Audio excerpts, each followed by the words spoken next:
Ya se ve Navidad en cada esquina. Y contigo. Cordial saludo, Eva Luna. Bienvenida a nuestro, bienvenido a nuestro tercer día de nuestra novena de Navidad. Sí. ¿Qué quiere decir? Que en 6 días es Navidad.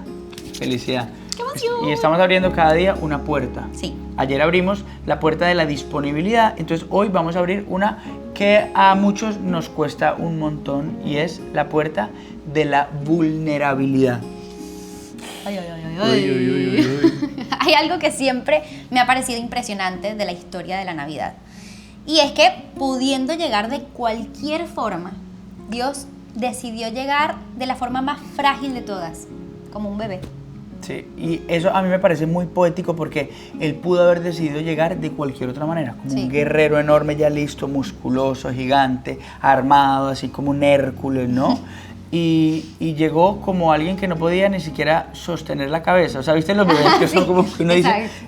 O sea, es difícil imaginarse que el enviado era una Sí. cosita así que no podía ni Sí. caminar, ¿no? Sí, y no es solo eso, tampoco eligió nacer en un palacio, ni en una cama de oro, ni entre soldados ahí blindando el espacio. Decidió nacer en un establo, con tierra en el piso, o sea, con animales alrededor. Sí, y yo siento que eso es muy lindo y muy poético porque nos habla, primero, de humildad, Sí.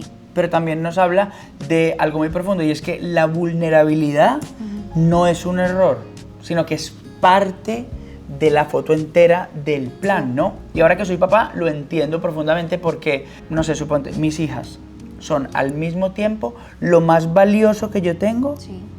y lo más frágil que yo tengo. O sea, se tropiezan, se caen, se cascan, lloran, se pueden quemar, se pueden cortar, necesitan de cuidado como todo el tiempo, ¿no? Y lo más fuerte es pensar que Dios decidió vivir eso también, ¿no?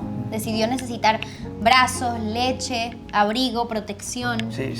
Es muy lindo eso, pana. Es muy bonito. Y lo que pasa conmigo es que yo a veces quiero como saltarme esa parte. O sea, yo quiero ir directamente de ceros a la versión fuerte de mí, ¿no? Al resultado, a la versión terminada, a lo perfecto. Quiero que la idea que yo tengo salte de ceros de tenerla a su versión final ya perfecta, Wow. sin pasar por todo lo que hay en la mitad, sin pasar por la vulnerabilidad y la humildad del primer estado de las cosas, ¿no? Y la Navidad me recuerda eso, que las cosas verdaderamente valiosas nacen chiquititas. Sí.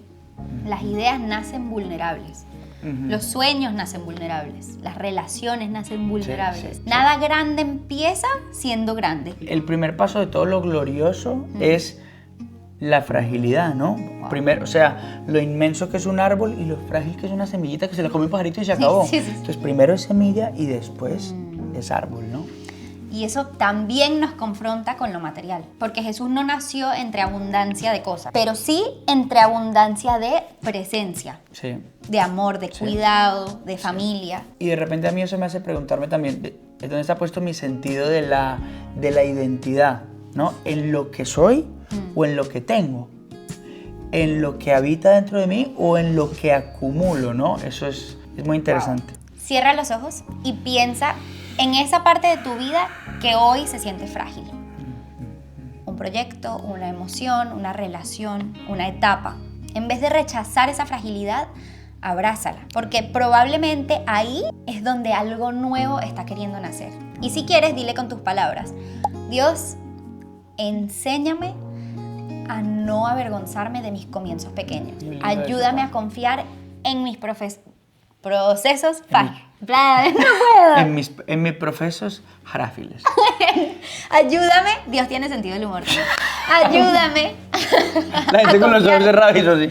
Perdón, a confiar en mis procesos frágiles. Y si te queda difícil así, pues dilo a tu manera, como tú te sientas cómodo. Pero que esta Navidad haga que seas un poquito menos, o sea, como que pierdas la urgencia de ser como ya tu versión final. Que hagas las paces con la vulnerabilidad. Qué lindo. Sí, nos vemos mañana, los amamos. Chao. Chao.